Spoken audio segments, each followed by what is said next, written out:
Welcome to another interesting edition of Okoro the Parrot.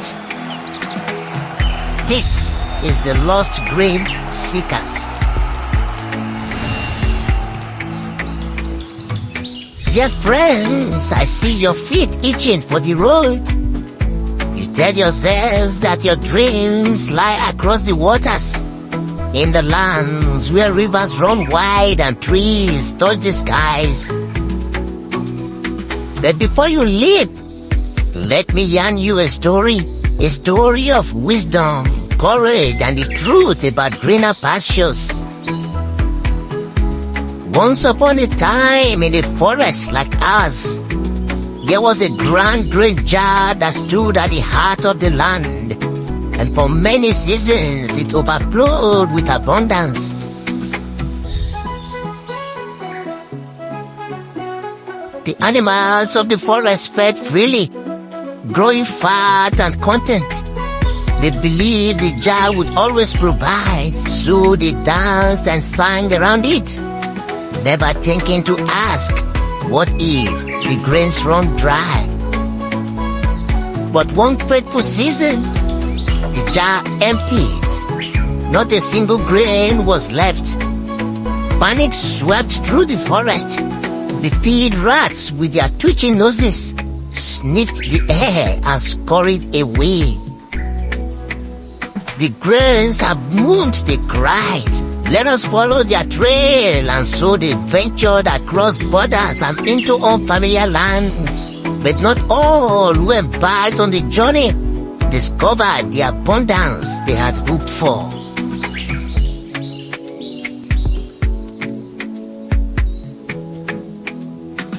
In some lands, the grains were guarded by fierce wolves. These grains are not for you this night. And in other lands, the soil was barren, and they had to toil harder than ever before with no guarantee of a harvest.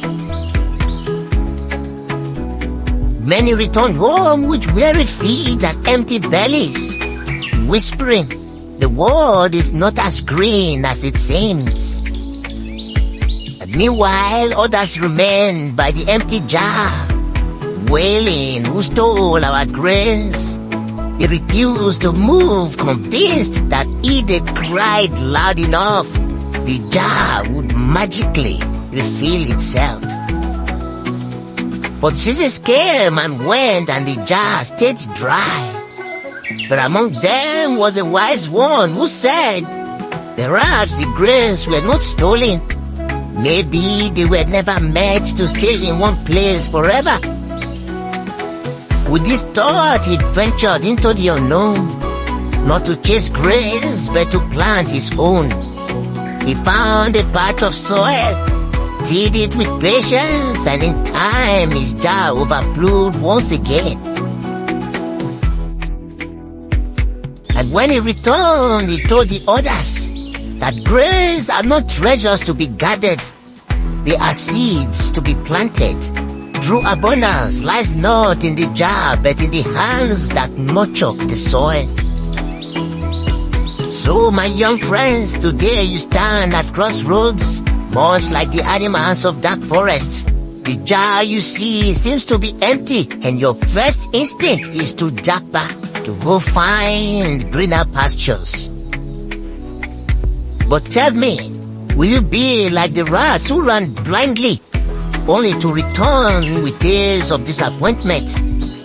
Or will you be like those who understood that no matter where the grains move, only those who plant and nurture can truly prosper?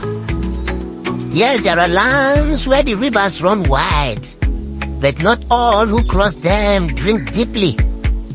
In these lands, grains are earned through sweat and resilience. The soil may not always welcome your seeds. Whether you stay or you go, remember that the word you seek lies within you. Your courage, your skill, and your dreams are the seeds that will fill your jar.